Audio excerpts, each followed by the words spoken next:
At the top of the hour, we told you about Capitol Hill concerns about that recent merger between the PGA and LIV Golf. LIV Golf, of course, being backed by Saudi Arabia, the same country tied to the 9/11 attacks and the brutal murder of journalist Jamal Khashoggi. There are concerns. It amounts to what is called sports washing. For more on this proposed partnership, we're joined by golf journalist and investment banker Peter Kaufman. He joins us by phone. Peter, much has been made about sports washing. So first of all, explain for our audience what it is and why this may be just that. Hello, Dell. How are you doing? I'm good. I'm fired up about this. So much interesting stuff around this hearing and this issue. Sports washing is using an investment in sports to burnish your image, which probably needs burnishing if you're a country.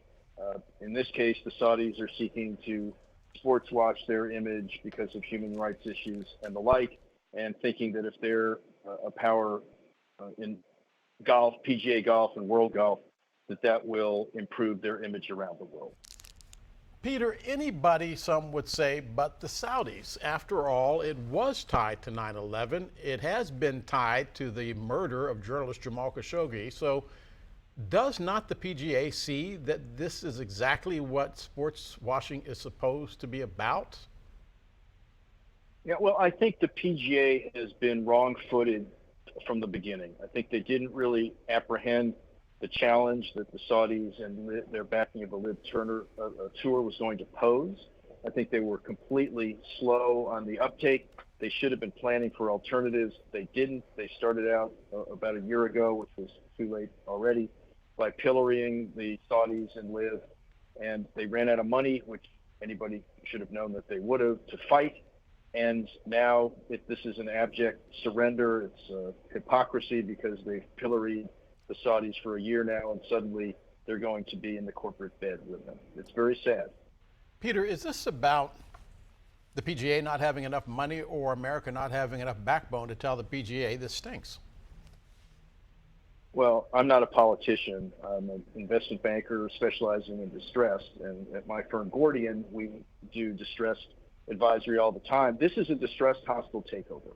And the PGA should have had the perspicacity to know that they needed money. They should have, a year or two ago, gone to private equity firms for backing.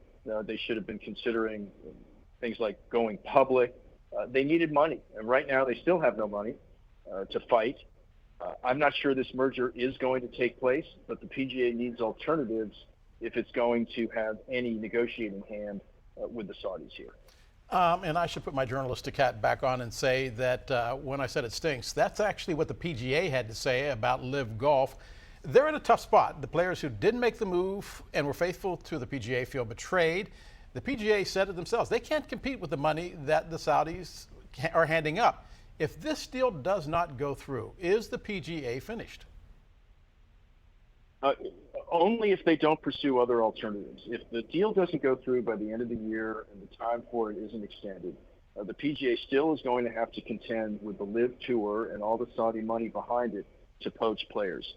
But the PGA still can go to private equity sources. They can still talk about leaving their nonprofit status and going for profit by way of going public or otherwise.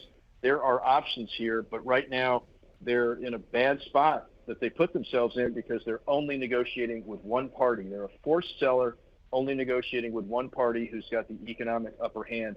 That's a recipe for failure.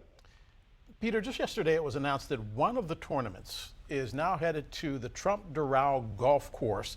There have been many questions raised about the connection between the Saudi government and Jared Kushner and also the Trump family. How concerned are you that before all is said and done, this is going to wind up being investigated on more than one level?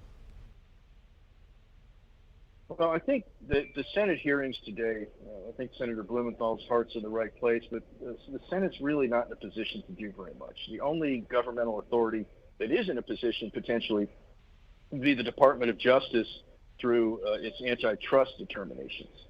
I think that's where the focus of government is going to be. Also, a high-profile board member resigning. What does that say? Well, it says that this was not done in an appropriate fashion. The corporate governance was lacking. This was done in the dark, not even letting the board of the PGA know about it. And so this board member, the former head of AT&T, resigned. I think he cited the combination of he didn't want to be in bed with the Saudis, and he didn't appreciate being left in the dark while whatever deal that has come together, which is an agreement to agree, took place. Peter, final question before I let you go. This is not football. Can golf survive this type of controversy? Is the fan base that big that it can withstand people thinking that perhaps this was a deal that should not have been made? Well, I think the fans of golf want to see great golf. They want to see great golfers. They really prefer not to have to deal with politics and finance issues. So I don't think there's the death knell yet for golf. I think what's going to happen here is going to be very important in the next couple of months. Is there going to be a deal between the PGA Tour and the Saudi PIF? I personally think that the Saudis are not going to argue for a lot of control here. I think the Saudis are going to play a bit of a back game and say, you know what, we're going to be very content to be the big economic factor here, and we'll sports wash by just being part of the PGA Tour and not exerting control and letting the PGA do what it feels like doing, and we'll be part and parcel of it. I think that's where this may go. Peter Kaufman, I want to thank you for being with us.